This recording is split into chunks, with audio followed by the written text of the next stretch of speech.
¿Qué tal? Buenas noches, bienvenidos a Espiral. Hoy vamos a hablar de las condiciones de este oficio que me toca ejercer. Decía Gabriel García Márquez, el más bello del mundo. Y sin embargo, el periodismo hoy está sometido a presiones distintas que lo traen en crisis. Crimen organizado de un lado, poder corrupto del otro, estigmatización, choques con el poder, transición tecnológica, en fin, todo eso junto ha metido, en efecto, en crisis al periodismo. De ahí que hoy tengamos que hablar de una transición, de una mutación, de un cambio necesario. Y le he pedido a periodistas de distintas regiones del país que hoy me acompañen para hablar pues, de este oficio, de sus dilemas, de sus desafíos y también de sus oportunidades. Comenzamos.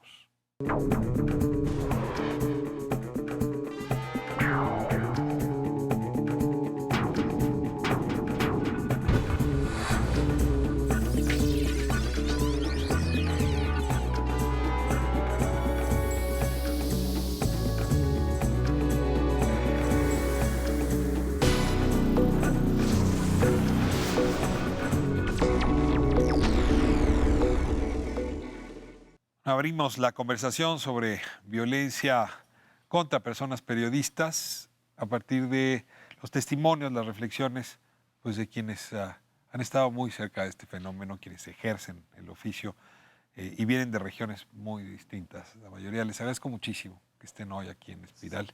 Bienvenidas, bienvenidos. Gracias. Y bueno, como es tradición aquí en el programa, les voy a pedir que se presenten. Griselda, Triana, comenzamos con usted. Gracias, Ricardo. Hola, buenas noches. Soy Griselda Triana. Yo vengo de Culiacán, Sinaloa. Ahora soy defensora de derechos humanos, además de haber ejercido el periodismo, la comunicación, y fui esposa de Javier Valdés, periodista asesinado el 15 de mayo de 2017 en Culiacán, Sinaloa. Creo que no ha habido un hecho que nos haya marcado más en los últimos años a esta comunidad, a este oficio, que la muerte de Javier. El asesinato. Sí. Bien la precisión. Nos hizo arrojarnos a la sensación más grande de impotencia. Y siguen pasando los meses y esa sensación de impotencia no cambia. No, claro que no. O sea, terminó un periodo presidencial, comenzó la cuarta transformación, la llamada cuarta transformación, y se sigue asesinando a periodistas. Entonces, la situación para quienes ejercen esta labor, este oficio o esta profesión en México no parece que vaya a cambiar. Las agresiones, las amenazas, las intimidaciones, el desplazamiento de colegas periodistas y los asesinatos continúan repitiéndose. Entonces no parece que vaya a cambiar. Este es el tema del que vamos a hablar hoy en esta mesa. Le doy también la bienvenida a Sandra Romandía, periodista de La Silla Rota. Hola, muchas gracias, Rafael. Pues sí, en La Silla Rota lo que hemos visto es que pues, hay una desprotección contra los periodistas de diferentes estados. Platicaremos más adelante, ojalá, de este tema, pero estamos muy preocupados sobre tener protocolos. Hemos trabajado como en ciertos protocolos y mecanismos internos, porque cada vez la situación la vemos más difícil, al grado de que hay cosas que decidimos pues, no cubrir, o que no se cubren, o a lugares a donde no se va. Entonces, pues gracias por la invitación. Yo creo que es un tema muy, muy importante. Ana, muchísimas gracias por estar aquí. Y le doy la bienvenida también a Martín Durán. Mucho gusto. Muchas gracias, Rafael. Mi nombre sí es Martín Durán. También soy originario de Culiacán, Sinaloa, y soy periodista en estos momentos, todavía en situación de desplazamiento desde hace ya más de 2 años y medio, justo cuando sucedió lo del compañero Javier Valdés. Y bueno, también expreso también completamente mi desaliento ante la situación que todavía se sigue viviendo, que si bien es cierto que después del asesinato de Javier hubo un grito realmente muy poderoso de la situación de esta precarización sistemática que hemos estado viviendo sectores de periodistas. No ha cambiado tampoco la situación y para eso estamos en esta discusión, ¿no? Porque necesitamos hacer que lo que no está funcionando, por ejemplo, que tenemos un mecanismo que se presume como ejemplo internacional, no está funcionando y por el contrario parece sumido en una parálisis. Entonces, bueno, ya platicaremos más adelante también, ¿no? Muchas gracias, Martín. Y Rogelio Pano. Rogelio Pano, de Veracruz. Estuve 25 años al frente de los noticiarios de Televisa en Veracruz. Ahora soy periodista independiente. Veracruz, como todos sabemos, es el que más aporta de muertes por periodismo en el país. Nada ha cambiado. También fui comisionado fundador de la CEAP, de la Comisión Estatal de Atención y Protección a los Periodistas, y yo creo que hay diferentes tipos de violencia. Una es la violencia física, los homicidios. Hay una violencia verbal exacerbada hacia lo que se llama el periodismo tradicional. Y también veo algo que me preocupa, que es la devalorización del periodismo a raíz de la explosión de los medios digitales. Y entonces, y también creo que otra forma de violencia, y es también una violencia simbólica, pero muy importante, era lo que comentaba la señora, es la indiferencia. O sea, parecía ser que a México no les importa que maten periodistas. ¿Realmente le importa al país que maten periodistas? Pregunto. Quiero comenzar con una imagen que nos cimbró pues, a muchos en el oficio, quizá porque la respuesta no fue afortunada. Ahora que se nombró a Rosario Piedra, presidenta de la Comisión Nacional de Derechos Humanos, pues una periodista justamente le preguntó qué opinaba de la muerte de periodistas, y ella preguntó, ¿matan periodistas? Una cosa un poco como extraña. A lo mejor estaba pensando en otra cosa y la agarraron en curva, pero sí era como sintomático que no fuese un tema que estuviera en el centro de alguien que va a encabezar una organización como esa. Y luego de pronto di la impresión de que no es la única que se hace la pregunta con esos signos de interrogación, como si no hubiera una conciencia plena de que este es el país número 1 en muertes de periodistas. Es decir, estábamos abajo de Siria, Siria está en guerra. Hemos ya pasado por encima de Siria por el número de periodistas asesinados. A ver, un poco la pregunta que quiero hacer es ¿no hay conciencia entre quienes podrían poner orden en esto, atender el asunto? ¿No hemos logrado que sean conscientes? ¿O qué es lo que está pasando? Lo que pasa es que la respuesta del Estado mexicano es crear comisiones y fiscalías. Y lo que se convierte en las comisiones y fiscalías son en entes burocráticos. Es lo reactivo. O sea, pero ¿cómo hemos logrado prevenir la violencia? Porque también yo creo que tenemos una parte de responsabilidad del gremio. Porque yo pongo el ejemplo de Veracruz, que vivimos la crisis más importante. Llegan organismos, hacen el escándalo 2 días, se van, bye. En primer lugar, ni el gremio periodístico de Veracruz estuvo unido para enfrentar la violencia. 2, el gremio nacional no le importa. Se hace el escándalo 2, 3 días, bye. Hasta que viene el otro y vuelve y se vuelve a repetir y se crea una comisión y se crea otra y se convierten en aparatos pesados burocráticos que en nada han resuelto el problema. Pero yo creo, lo más preocupante, ¿qué valor tiene para la sociedad de México el periodismo? Porque se siguen matando periodistas y en este país no pasa nada, y ahora una persona que se dice víctima de violaciones de derechos humanos con la trayectoria de su mamá, sale con esa balandronada, es decir, matan periodistas. No cabe ni siquiera el hecho de... A ver, Grisel. No, a mí me parece realmente muy grave que una persona, una mujer que va asumiendo la titularidad de la Comisión Nacional de Derechos Humanos, si lo dijo en broma o lo dijo en serio, es sumamente gravísimo. Y bastaría recordarle, cuando ella cuestiona, ¿han asesinado periodistas?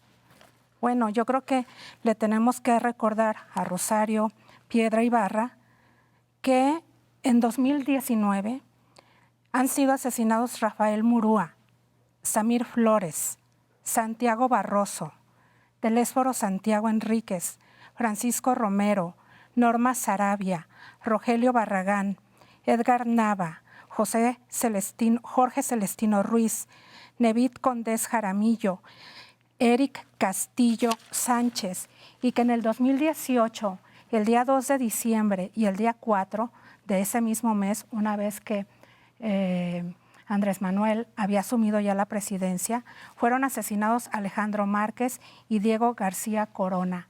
No se trata, ¿por qué desconocer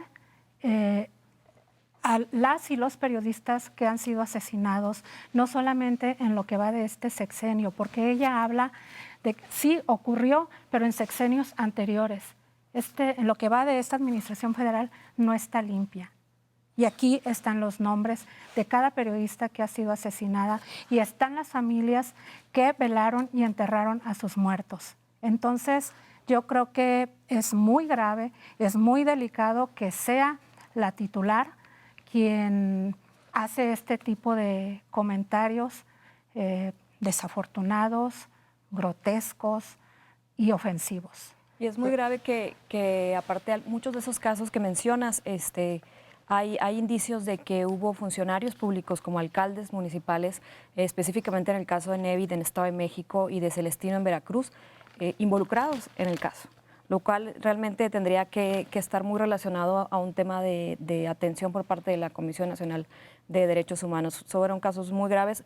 En el caso del Estado de México, en Nevid, es una comunidad que se quedó sin su comunicador, porque era una comunidad pequeña donde prácticamente había 2 grupos o 2 periodistas que informaban día a día. Se quedaron sin un comunicador muy importante, en una zona donde no había. Y lo otro que pienso es que probablemente, cuando hacías la pregunta para la sociedad qué significa, desgraciadamente vemos que parece que ya no nos estamos consternando tanto cada vez que hay un nuevo asesinato. Me parece lamentable, triste. Nosotros lo podemos ver en La Silla Rota, como al ser un medio digital que se mide mucho el consumo, parecería ya no tener un impacto, pero eso habla también que puede venir desde el discurso oficial, porque también se ha dejado de atender. Y si a eso le sumamos cierta estigmatización que a veces hay contra los periodistas, pues bueno, podría ser más grave todavía. Sí, yo también creo que también, por ejemplo, en el caso de Rafael Murúa, que fue asesinado en Baja California Sur, incluso mismos funcionarios de la Comisión Nacional de Derechos Humanos, que me tocó escucharlos a mí en la Secretaría de Gobernación, criminalizando al joven periodista, diciendo que lo habían asesinado porque había ido a comprar droga a una persona equivocada. Entonces, cuando el funcionario sabe que yo soy periodista, se quiere disculpar, ¿no? Yo sí le reclamo, le digo, pero ¿por qué estás criminalizando a Rafael, ¿no? Al final de cuentas, él es una víctima. Y él me decía, no, es que no fue por su trabajo, sino fueron otras situaciones. Y yo creo que ese tipo de reacciones que vimos en Rosario Piedra no me pueden sorprender justamente por esta estigmatización que se ha estado dando de manera sistemática en lo largo de casi este año que ha tenido el presidente Andrés Manuel en su administración, y también la constante precarización que todavía seguimos viviendo los periodistas, ¿no? El problema también es que en el asunto de lo social, yo también me lo he planteado, porque a la gente también le interesa menos. Es cierto que a veces como periodistas nos hemos distanciado de ciertos problemas y a veces no nos planteamos más ese regreso y dejar un poco esa cobertura tan politizada de lo que hacemos a veces del sistema, pero también obviamente es necesario. Y a veces olvidamos también profundizar, al menos desde mi opinión, olvidamos profundizar un poco más en los problemas sociales y poder conectar más con la sociedad, porque muchas veces eso es lo que nos reclaman en redes sociales, ¿no? Esta presunta desconexión, por decirlo de alguna manera. Ahora, esta estigmatización a nuestro oficio, hay algo que nos hemos ganado, sin duda. Sí, sí, por supuesto. Pero tengo que decir que no es mexicana. Es decir, está ocurriendo en todo el mundo. Es decir, esto de estigmatizar o callar al mensajero está siendo un recurso pues muy socorrido por el poder en el mundo y no hemos podido zafarnos de esa estigmatización. Pero si a esto le sumamos un territorio donde la violencia es tan alta y la necesidad de silenciar periodistas es tan alta, pues sí es la peor sopa que se podía producir. Estamos enfrentando dos fenómenos en simultáneo. Y voy a añadir el tercer elemento que ustedes tocaban, y un gremio que tampoco se mira con fraternidad. Pues, Bueno, yo no, perdón, Sí. Sí, es cierto, no se mira con mucha fraternidad, es un gremio desunido, pero creo que hay señales de unión recientes, por eso creo que es importante decirlo, porque hay, por ejemplo, iniciativas, específicamente una que se llama Reporteras en Guardia, que hace 1 año y medio son más de 100 reporteras en el país que se dedicaron a contar la historia de cada periodista asesinado desde el 2000 a la fecha, que son 120 y tantas historias. Sin un solo peso, sin un solo fondo, yo participé en alguna de esas reuniones y la cosa empezó así. Vamos a hacer que no se queden esas historias en el olvido, vamos a juntarnos, como podamos vamos a juntar una lanita para que se vayan al pueblo de que mataron, y vamos a hacer una página web que se llama mataranadie.com para que ahí esté la historia de cada uno y esto no se repita. A mí me pareció una iniciativa fabulosa porque sí es cierto, históricamente falta de pronto un poco de apoyo entre nosotros los periodistas, pero sí hay iniciativas, creo, que están surgiendo, y por otro lado hay presión de parte de los periodistas para que estos mecanismos, como el que tenemos en México, el mecanismo de protección a periodistas, pues sean cada vez más eficientes, cosa que esto ya es otro tema, pero también lo tenemos en duda.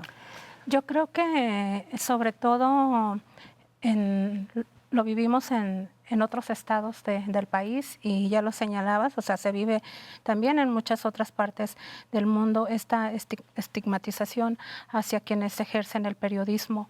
Yo considero que es un asunto de ética, de valor, porque cada quien es el periodista o la periodista que quiere ser. O estás del lado del poder o estás del lado de la sociedad, de la población, ¿no? Y es muy respetable. Quiero pensar que así es, o sea, cada quien elige, o sea, y yo creo que de ahí viene esa estigmatización, o sea, antes quienes, las y los periodistas, yo creo que una gran parte, que ahora vienen siendo antes también disfrutaban del poder. Ahora ya no, ahora también son, están del lado pero yo creo que hay contrario. algo, y nos ocurrió en Veracruz, que era lo que hablábamos antes, la cooptación de los grupos políticos de periodistas. Entonces hoy la estigmatización no nada más viene del poder, sino viene de un grupo que se asume como los periodistas que van a defender un proyecto político, que estigmatizan, que atacan, que ridiculizan a lo que ellos llaman esa prensa execrable, vendida, chayotera. Los calificativos no nada más vienen del poder, vienen también del gremio. ¿Sí? Entonces, ¿qué clase de gremio tenemos? Porque nosotros ya lo vivimos en Veracruz. Pero además y lo estamos viviendo. Yo Tú he eres visto... duartista, tú eres yunista, tú eres cuitlahuista. Apenas abres la boca y ya tienes un estigma. Exactamente. La estigmatización, lo peor de todo es que viene del mismo gremio. Ayer estaba viendo un programa en la Octava, bueno, lo estaba viendo por internet. Entonces estaban dos periodistas, entonces se atacaban el uno y el otro, porque tú eres esto, pero tú por qué hiciste esto, y poniendo etiquetas. A ver, perdón, el periodismo es el periodismo, y hay periodismo bueno y hay periodismo malo. Yo voy a contar una historia, una anécdota de cuando ¿Puedo irme a corte? Claro que y así tenemos Claro que tiempo sí. para escucharlos. Claro que Vamos a corte, volvemos.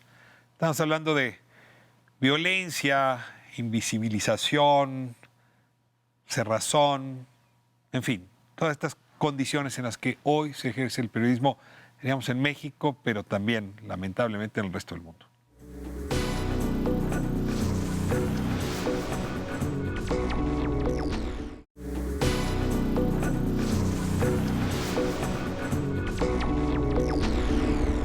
Estamos de vuelta en Espiral hablando de estas condiciones de inseguridad y violencia en las que se está ejerciendo el periodismo, y al final del corte anterior hablábamos de pues cómo está fragmentado el gremio. A veces tengo la impresión de que sobre todo los hombres periodistas son los que lo fragmentamos bastante más. A ver, Sí, yo quería contar voy a contar una anécdota rápidamente. Hace alrededor de 30 años, cuando yo empecé como periodista radiofónica, yo cubría La Fuente, me tenían asignados los partidos políticos, PRI, PAN, PRD, era tiempo electoral en Sinaloa, se iba a renovar el gobierno estatal y mi fuente era el PRD. Entonces yo todos los días tenía que llevar mi nota del partido que me tocaba cubrir. Hasta que un día me manda a llamar el director del noticiero y me dice, a ver, quiero saber por qué traes tantas notas del PRD. Porque es mi fuente y porque me están pidiendo una nota todos los días del PRD, del candidato. Me dice, yo nada más te recuerdo que aquí todos somos priistas. Ok, entonces lo entendí y ya sabía, llevaba mi nota y antes de elaborarla preguntaba si se iba a publicar o no, ¿verdad? Eso me quedó muy claro y eso, por supuesto, que también contribuye a la estigmatización de periodistas. O eras panista o estabas del lado del PRI o eras del PRD, ¿no? Entonces así sabíamos qué reporteros estaban con qué partido, ¿no? Y no nada más por la cobertura, sino también porque simpatizaban con el partido. Pero también quiero comentar que lo que comenta Sandra es muy importante, cómo han surgido colectivos y eso lo vemos desde aquí, desde el centro del país, porque a lo mejor muchas veces en los estados, desde los estados no alcanzamos a reconocer los esfuerzos que se están haciendo para trabajar en colectivo.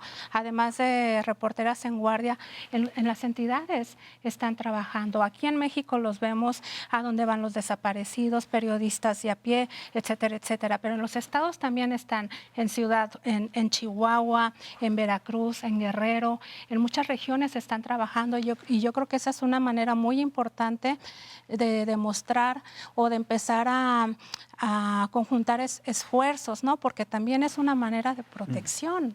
Martín. Yo sí creo que, primero, ahorita ya no es necesario militar en alguna ideología, sencillamente con criticar al poder se te lanzan encima en las redes sociales, sin analizar siquiera a veces si esa información que tú sacaste es legítima o no, si corresponde a un interés o no. Por supuesto que dentro de los medios de comunicación, y hay que criticarlo de una manera implacable, existen esos intereses, y creo que justamente lo que dice Griselda y lo que dice Sandra es que actualmente estos grupos y colectivos de periodistas que están trabajando están en yo lo presiento, lo siento como una forma de resistencia ante este bloque nacional que se ha formado de este intento de controlar, digamos, el discurso mediático.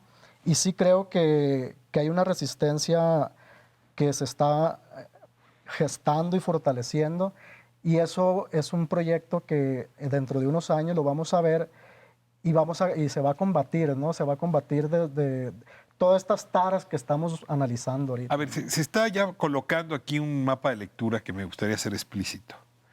Y es que el ejercicio de la libertad de prensa, como la mayoría de los derechos en nuestro país, se logra de maneras muy diferenciadas dependiendo de la región donde se está.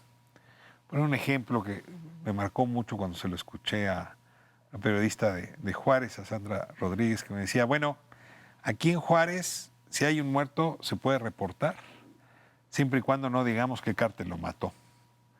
En Tamaulipas, si hay un muerto, que nadie se atreva a reportarlo porque se los lleva la trampa. En efecto, ¿cómo se ha vivido en Veracruz? ¿Cómo se ha vivido en Sinaloa? ¿Cómo se ha vivido en Guerrero? Va cambiando. Y en realidad sí tengo la sensación de que en este tema seguimos siendo muy regionales. No hay una relación nacional, una cuestión nacional. Yo pensé que la muerte de Javier iba a convocarnos a los periodistas de todo el país. Ya si ese asesinato no lo hizo, desde entonces yo me llevo preguntando si algo lo podría provocar, ¿no? Pero también yo creo que dentro de todo este negro panorama hay una gran oportunidad para el periodismo. Porque hoy el periodismo tiene que apostar por el contenido. Porque hay que ser reales, al menos, digamos, en Veracruz. Nunca me gusta generalizar. El gran porcentaje de los medios vivía de la publicidad oficial. Y hoy nuestro reto es construir lectores, construir audiencias, construir lectores. Hoy la apuesta es por el contenido. O sea, por un lado hay una grave crisis, sí. Hay despidos, cierre de medios, violencia verbal desde el poder, violencia verbal desde el mismo gremio, devalorización entre la sociedad. Vendidos, no dicen nada. Chayotero. Chayotero. Pero yo creo que es también la gran oportunidad también de hacer periodismo. Porque yo creo que sí hubo un divorcio en general entre el medio y la sociedad. Si revisamos las columnas de los diarios, los encabezados de los programas de radio y los programas de televisión, cuidado, tenemos que poner primero un análisis serio, severo, de si nosotros hemos respondido a lo que la sociedad pretende de nosotros. Y por ello han surgido estos nuevos líderes digitales que pues, no hacen periodismo, hacen opinión y que tienen mucha más empatía con la audiencia que el periodismo que siempre se ha hecho. Entonces yo creo que esta es una gran oportunidad y celebro, y yo le decía en el corte, en los congresos, que estamos viendo estos esfuerzos de colectivos, sobre todo femeninos, y hablo a nivel continental, de chicas que están haciendo periodismo de feminista, el periodismo, por ejemplo, de migrantes que están haciendo a algunas otras personas a lo largo de Centroamérica, y sobre todo esa red de relaciones que se están construyendo en toda Latinoamérica de colectivos de mujeres, colectivos de reporteros para tratar temas de violencia. Entonces están buscando alternativas. Yo quisiera regresar a esto de la violencia y el contexto regional, pero a ver, tomando el hilo, déjame insistir con Sandra, nuestro gremio se ha feminizado. Sí. Es decir, si uno llega a una redacción, 80% son mujeres. No se ha feminizado la dirección editorial. Exactamente. O los columnistas, seguimos siendo muchos más varones. Y los dueños, casi todos son varones. Pero si uno se acerca a las redacciones, reporteras, en fin, son mujeres. Y yo un poco me pregunto, ¿qué explicación tienen? ¿Que ustedes se hacen cargo con la cosa se pone más difícil? ¿O por qué son más mujeres en un medio tan complicado como está haciendo el periodismo? No sé, yo creo que se empezaron a abrir más puertas a las mujeres. Antes siempre se les asignaba fuentes, por así decir, que para muchos eran aburridas, salud, educación, y los hombres política, policíaca y todo lo demás. Claro, y las mujeres de pronto empezaron a tomar esos lugares y como una epidemia muy maravillosa, empezaron a tomar las redacciones, y no solo eso, hay colectivos muy buenos de mujeres haciendo buen periodismo de investigación, o sea, periodismo de profundidad. Acaba de ganar en la Conferencia Latinoamericana de Investigación este grupo de periodistas mujeres que hicieron el conteo de fosas en el país, que se llama... que se llevó el premio Javier Valdés, se lo llevó Alejandra Shanik, entre otras. Así es. Y son mujeres que se pusieron de acuerdo, como las que te estoy contando, Reporteras en Guardia, que sin mucho presupuesto se pusieron a trabajar. Ahora, lo que es cierto es que en puestos directivos casi no hay mujeres. Es muy raro ver a una directora editorial en un medio de comunicación. No hay dueñas, ¿verdad? No hay dueñas de marca como Carmen Aristegui, que es dueña de su portal, digamos, pero no hay dueñas de una empresa periodística, ¿no? ¿Cómo te explicas? A ver, por un lado tienes muchas mujeres reporteras en la redacción en una época tan complicada. Es como si ustedes saben que solamente su resistencia puede con estas circunstancias. Tienen miedo. Los hombres. Claro, quiero pensar que de alguna manera es eso, ¿no? Creo que Sandra lo sabe perfectamente. Una mujer no duda en tomar una decisión importante, ¿sí? Entonces, desafortunadamente, creo que podemos ver más mujeres al frente de un portal, ¿sí? O sea, al frente de un colectivo, pero dirigiendo una empresa periodística, no, porque bueno, a veces pasa de familia en familia, ¿no? La familia es la que va heredando. El dueño le pasa al hijo. Y así, entonces, la jornada, bueno, la dirige una mujer, ¿no? Semanario Z. El Semanario Z con Adela Navarro, ¿no? Pero bueno, yo no recuerdo más, Sandra. La opinión de Poza Rica. Pero son muy pocas. mujer, el debate, la dueña. No, pero además este cambio de chile de discurso, ¿no? El machismo también está siendo bastante bien combatido eh, con pues, bastante inteligencia, aparte de los grupos feministas, ¿no? Creo que ya es otra época también y falta esa situación que comentabas, ¿no? Las mujeres hacia las direcciones. En la particular, la mayoría de los trabajos, yo trabajo con mujeres y me siento más cómodo porque sí es cierto Bravo. que el machismo entre nosotros los hombres chocamos demasiado. Yo cuando he trabajado con colegas hombres, chocamos bastante por la forma en que, pues, el machismo estructural, la verdad es que hay que decirlo también. Voy a de este mover el modo, ¿no? tema un poco. Ya se advertía en el segmento anterior.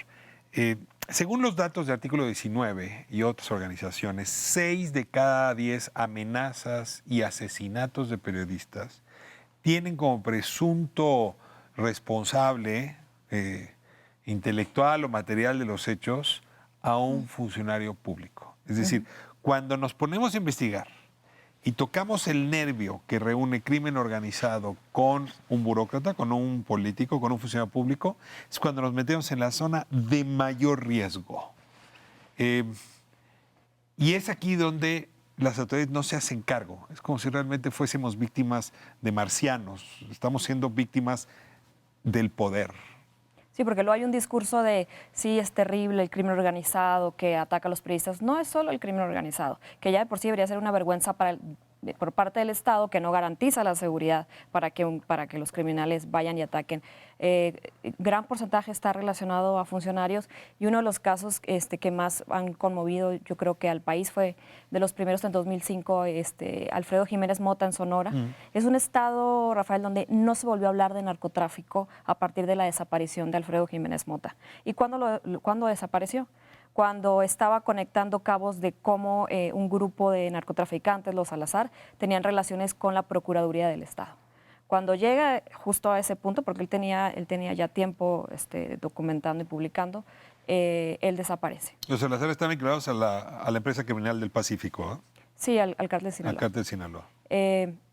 Y a partir de ese momento, y en ese sentido sí cabe decir que duele mucho que maten o que asesinen o que desaparezcan a un periodista. A partir de ese momento en Sonora no hay un reportero que se haya dedicado a investigar crimen organizado. Coahuila ha sido también víctima de esto. Veracruz, yo creo que el caso de la corresponsal de Proceso, donde se investigaron todas las líneas de investigación y cuando le pregunté a la fiscal, le digo, ¿y la cuestión política? No, esa no la tocamos. Cuando que la cuestión política quizá era la línea de investigación que pudiera haber dado mayores resultados y se obvió completamente investigarla a raíz de un reportaje publicado por Proceso acerca de funcionarios públicos, altos funcionarios públicos del gobierno de Veracruz con ciertas ligas con el crimen. Y luego, ahora los discursos de los alcaldes, por ejemplo, ¿no? Hacia la prensa, las agresiones, se han visto en Culiacán, en Mazatlán. En Mamome. Sí, entonces... ¿Qué tipo de discursos dicen? ¿Qué dicen? A ver. Bueno, el de Culiacán también se le adelantó un poco aquí a la Ciudad de México cuando hizo más o menos una extraña comparación entre los periodistas y los perros, ¿no? De hecho, ya tiene el alcalde 2 quejas ante la Comisión Estatal de Derechos Humanos de Sinaloa. ¿Nos acusó de perros? Bueno, entre otras cosas, otras linduras que ha dicho el alcalde Jesús Estrada Ferreiro, emanado de Morena. Y todo porque él parte de que si lo critica la prensa es porque no le da dinero, ¿no? Él desde que entró sostiene ese discurso tratando de deslegitimar la crítica. Si le reclama a un reportero, es que hay quejas porque no pasa el camión de la basura, él dice que no es cierto y que son mentiras y que se lo inventó el reportero y que luego le termina diciendo, tú lo que quieres es dinero, ¿cuánto quieres? ¿No? Los ha exhibido públicamente cuando un reportero le pregunta este tipo de quejas, ¿no? Entonces, ya hay 2 quejas, te digo, ante la Comisión Estatal de Derechos Humanos de parte de 2 organizaciones de periodistas y ya la comisión en un comunicado que emitió le dijo y le solicitó que dejara de este tipo de pronunciamientos que pues, obviamente no abonan al asunto democrático porque evidentemente el reportero no le estaba preguntando o no le estaba diciendo quiero dinero o no quiero dinero, el reportero le estaba preguntando algo muy legítimo Concreto. que era una queja de la sociedad, ¿no? O por ejemplo, bueno, ha sido nota nacional porque la otra vez le preguntaron, oiga, se duplicó las violaciones en Culiacán. ¿Y qué quieres que haga? Dijo, si yo no las mando a violar. Entonces son cosas muy Increíble, graves increíble. discursivamente que digamos que si quieren un verdadero proyecto, y yo digo, yo no estoy en contra, pero hagan las cosas bien y déjense de ese tipo de discursos a rajatabla que no proponen nada. Pero entonces no nada más es ahí. Hemos identificado también en Baja California Sur algunos alcaldes que también emanados de Morena, que no sé si creyéndose o tratando de replicar esta situación nacional, también se han ido contra los medios en ese sentido. Y yo reflexiono, yo no dudo que haya medios que sí lo hacen porque requieren dinero y que de una manera velada, obviamente, Pegan para cobrar. pegan luego. para cobrar, ¿no? Pero hay medios que sí lo hacen de manera legítima porque es una crítica que ahí está. Yo creo que en Sinaloa está el ejemplo Noroeste, Río 12, que han emitido críticas Los compañeros puntuales de televisión, ¿no? y De la que han televisora local. terminado siendo linchados en redes sociales por hacer estas críticas a estas administraciones. Déjame irme a corte y regresamos. Estamos hablando de estas circunstancias complicadas de violencia, inseguridad, precariedad con la que se está ejerciendo el periodismo en estas épocas. No se vaya, seguimos en Espiral.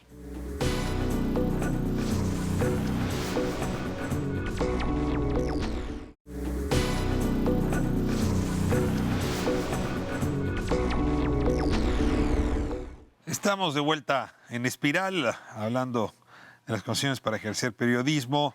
Y hace un momento Rogelio decía algo que me parece importante subrayar. Si se ve afectado un periodista de la Ciudad de México, es un gran escándalo. Sí, claro. Y de inmediato se incendian las llamas y nos llamamos a todos a hacer cuerpo y a formar grupo, en fin. Pero si se trata de un periodista en Veracruz, o se trata de un periodista en Sinaloa, o se trata de un periodista en Guerrero, el periodismo de la Ciudad de México, de la capital, que se presume nacional, pero pues no, es solamente el Valle de México, es muy indiferente. O sospecha las de excepciones inmediato. de la regla fueron el señor Valdés y el señor del semanario Z. Miroslava. Y Miroslava, Miroslava. por supuesto. Claro. Pero ¿cuántos periodistas han sido asesinados en Ahora, México? Javier tenía multipremiado, ¿no? Claro, Miroslava porque eran tam- figuras nacionales. Sí. Yo pongo un ejemplo. La periodista Yolanda Ordaz de Veracruz fue decapitada. Fue el segundo asesinato de esa ola de asesinatos en Veracruz, fue el segundo. Yo no vi un colectivo nacional de mujeres protestando. No vi institutos de la mujer protestando.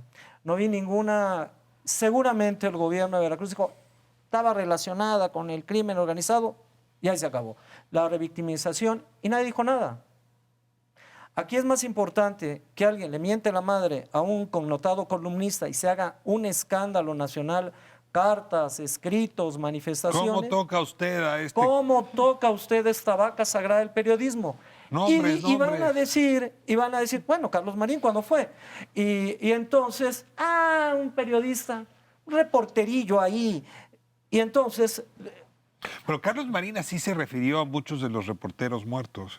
claro, entonces, ¿de qué estamos hablando? A ver, decía el alcalde de Culiacán, les dijo perros. ¿Y qué hizo el periodismo? ¿Qué hemos hecho desde el gremio? A ver, yo me pregunto en las mañaneras, el presidente lanzando toda una serie de adjetivos. ¿Y alguno de ellos alguien se ha parado y ha dicho, respeto y me voy? ¿Alguien lo ha hecho? Se ríen.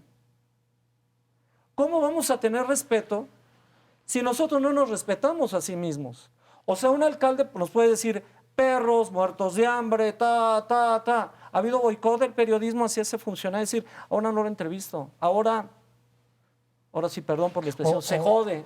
No. O más bien la investigamos en realidad. ¿no? Claro, pero entonces, ¿por qué? Porque hay un tema, y tú lo mencionaste, la precarización del periodismo.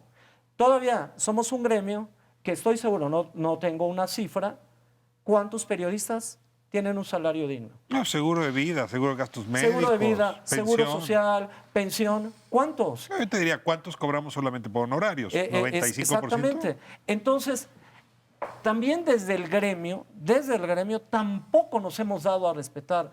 ¿Cómo queremos ganarnos el respeto de la sociedad si diariamente desde el poder nos dicen, y hay algunos descarados que se ríen, digo, Veo pero ¿de Griselda qué se necesitada ríen? de tomar la palabra. Sí, Va. sí, yo solo quiero decir que cuando matan a un periodista, además de esa ausencia de sociedad que debe estar presente, que debe acompañarnos, que debe salir con nosotros, pues a la mayoría también les dejan solos sus propios medios, las empresas para las cuales trabajaron.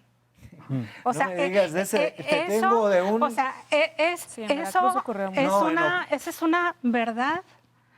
Hay un divorcio muy también clara, entre la sí. empresa periodística Sí, o sea, y los trabajadores. de la Ricardo, empresa. ¿cuándo Entonces, más? Sí.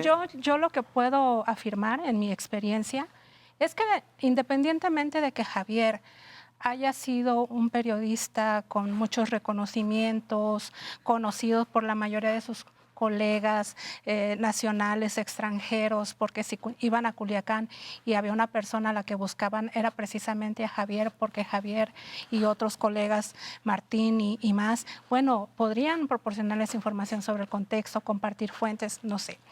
Pero independientemente de eso, Javier fundó un semanario, Río 12, que ya va a cumplir 18 años, y Javier no alcanzó la mayoría de edad del medio que fundó.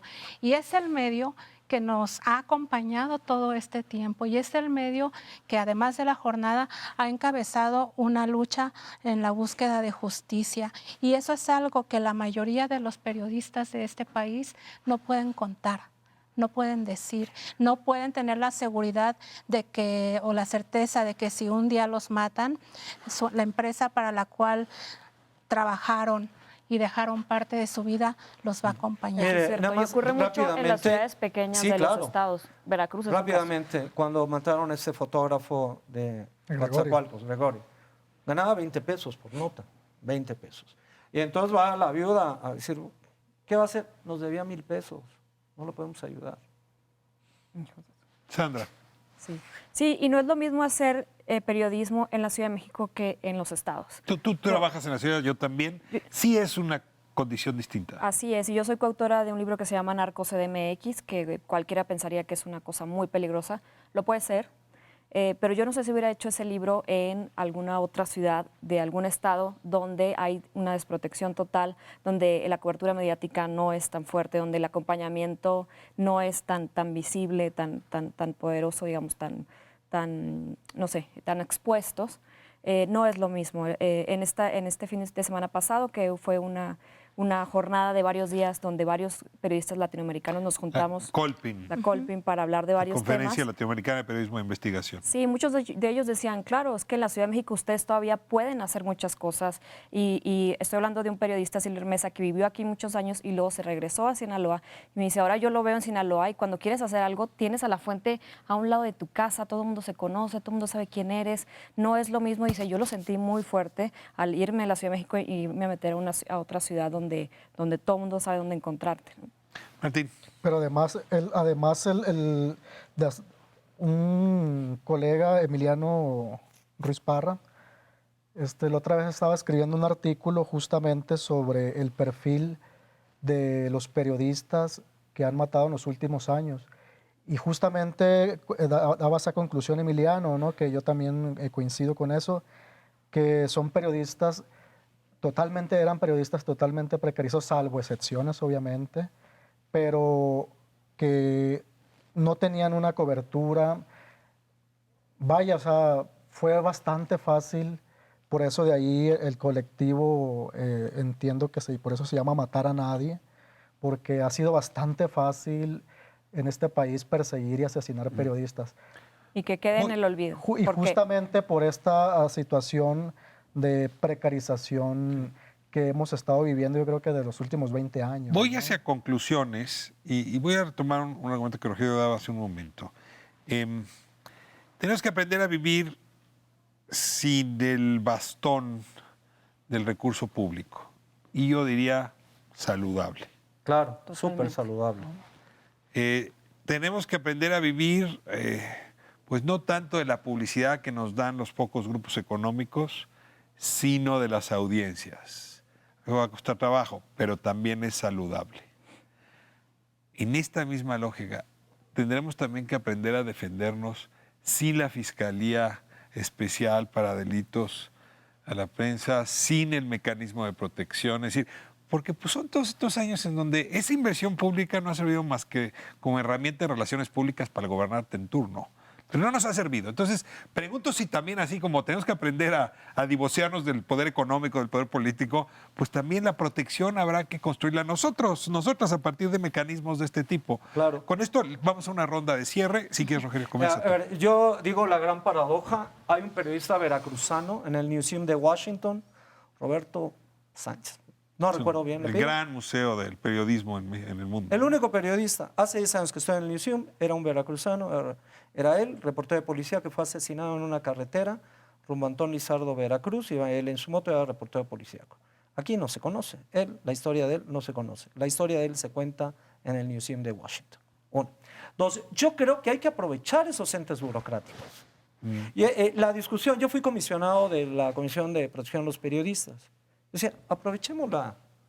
No desde el periodismo la bombardemos, la critiquemos, aprovechémoslas. Es un espacio. ¿Hay condiciones para tomarla? ¿Para Claro, que nos sirva? para tomarla y decir, a ver, hay que hacer algo con ella, pero no desde la división. Es que ustedes son unos vendidos, se vendieron con Duarte. A ver, olvídate del gordo Duarte. Ahí está. Aprovechémoslas para que del presupuesto de la Comisión profesionalicemos el medio, detectemos focos rojos, que eran mucho lo que decíamos, a ver, en esta zona, focos rojos, hay chicos que andan mal, porque hay que reconocerlo, y en eso admiro mucho el trabajo de Javier Valdés, fue el único que dijo, sí, hay periodistas que tienen vínculos, ¿por qué no decirlo? Porque desde lo políticamente correcto, todo el mundo, a ver, hay que reconocer una realidad, pues desde esas comisiones, presionar para que no sean esos elefantes burocráticos que no sirven para nada. Pero no hay que dejarlos de criticar, ¿eh? No, claro, O sea, sí, porque, por ejemplo, ahorita el mecanismo está adelgazándose en presupuesto, en todo. Sí, y es elementos algo, de protección, elementos tecnológicos. Claro. Sí, el mecanismo de protección de periodistas, el federal de la Secretaría de Gobernación, estamos alarmados muchos periodistas porque lo que nos dicen todos, los que estamos dentro del mecanismo, es que, híjole, es que ya no hay dinero para esto, ya no hay dinero para lo otro, estamos tratando de ahorrar en esto. Es algo grave. Sí, yo no decía que no lo critiquemos, que lo asaltemos, que Sí, sea claro, aprovecharlo. nuestro, porque no lo aprovechamos, o sea, sí, que desaparezca, ya está esa instancia. Pero bueno, sí, yo sí creo que hay que presionar desde el gremio para que estos mecanismos funcionen y funcionen cada vez mejor, hacer nuestros propios protocolos, como en el caso, por ejemplo, de la silla rota que me honro en dirigir, que tenemos protocolos cuando hay ciertas misiones, porque si no, pues también es una irresponsabilidad de parte de nosotros como compañeros y por supuesto que dentro de esta maduración de los medios, que es no depender de la publicidad oficial, es nosotros mismos aprender a presionar y aprender a cuidarnos, desgraciadamente, y pues sobre todo no callarnos y no olvidar que más del 90% de los crímenes no se resuelven y que eso nos duele mucho todos los días. Gracias, Sandra. Martín. Yo he propuesto, porque nos han invitado en el contexto de que quieren crear una nueva ley de protección más integral de la que existe, porque la que existe es bastante reactiva nada más, que es la ley que sujeta al mecanismo. Y yo lo comentaba con algunos diputados de la 4T sobre el asunto del recurso público a medios de comunicación. No le han querido entrar a una ley de verdad de publicidad oficial. La ley que actualmente están usando y que usaron para generar un decreto ahora en mayo para otorgar publicidad oficial, ese decreto se hizo basándose en la Ley de Comunicación Social que aprobó el Senado de la República, que aprobó el Congreso de la Unión el año pasado, durante ya los últimos meses del gobierno de Peña Nieto, y que fue impugnada tanto por organizaciones como Artículo 19 como por la Comisión de Derechos Humanos. No le han querido entrar al tema porque les sigue conveniendo que la publicidad oficial sea un medio coactivo. Cierras, Vicente. Yo quiero decirles que hace poco le preguntaron a Ismael, ahora en la conferencia en la Colpín, le preguntó Carlos Lauría, antes estaba en el CPJ para el continente latinoamericano, y le preguntó, ¿cómo va Río 12? Mal, como siempre. ¿Sí? Desde que surgió este esfuerzo, y yo creo que es la misma situación la viven los medios pequeños e independientes en muchas regiones de este país, que Río 12, lo comentaba hace un momento, va a cumplir 18 años, y si algo no ha tenido es publicidad oficial. Si algo no ha tenido son anunciantes empresariales. O sea, es un periódico que se ha vendido, un semanario que se sostiene prácticamente de sus ventas. Entonces yo creo que sí se puede hacer un periodismo muy digno, muy valiente, sin necesidad del recurso oficial. Si llega o algunos anunciantes siempre serán bienvenidos y dependiendo de quiénes sean, ¿verdad? Porque tampoco se va a anunciar cualquiera. Entonces yo creo que todos estos esfuerzos valen la pena, valen la pena las redes de apoyo. Y yo recuerdo a Javier desde hace muchos años cómo planeaba sus salidas cuando estaba trabajando las historias para sus libros, por ejemplo, ¿no? Esas redes de apoyo, los contactos, las medidas de seguridad. Yo creo que es algo muy importante que ahora las y los periodistas lo sigan haciendo, que si antes de que asesinaran a Javier sabían que tenían que tomar todo ese tipo de medidas, yo creo que ahora se han reforzado. Entonces, y algo que me preocupa mucho es la cuestión del olvido, ¿no? ¿Qué pasa? Bueno, Javier, desde que lo asesinaron, ha estado presente de alguna manera. Hemos estado todo el tiempo en la búsqueda de justicia, pero yo me he puesto a pensar qué va a pasar si un día llegan a asesinar a una o a un periodista, que ojalá que eso nunca suceda, por favor, con mayor proyección que Javier. El caso de Javier va a quedar en el olvido, porque entonces ya va a haber otro periodista que va a ocupar su lugar. Y eso es lo que ocurre en este país, que no tenemos memoria. Pero entonces lo que habría que hacer es la memoria del periodista. Y yo creo que ahí, y la tarea, como dice, aprender a monetizar también. Sí. Hay muchas No maneras. saben cuánto Sí. les agradezco esta conversación. No me queda claro por qué seguimos en este gremio. Por pasión. Y al mismo tiempo es tan necesario el periodismo hoy, quizá más que nunca. Como tan necesaria el exigir que acabe la impunidad. Así es. Muchísimas gracias. Gracias. Gracias. Gracias. Muchas gracias, Martín. Gracias. Gracias. Rogelio. Nos vamos, gracias por habernos permitido entrar a su hogar. Nos vemos el próximo jueves, 11 de la noche. Esto es Espiral, Canal 11.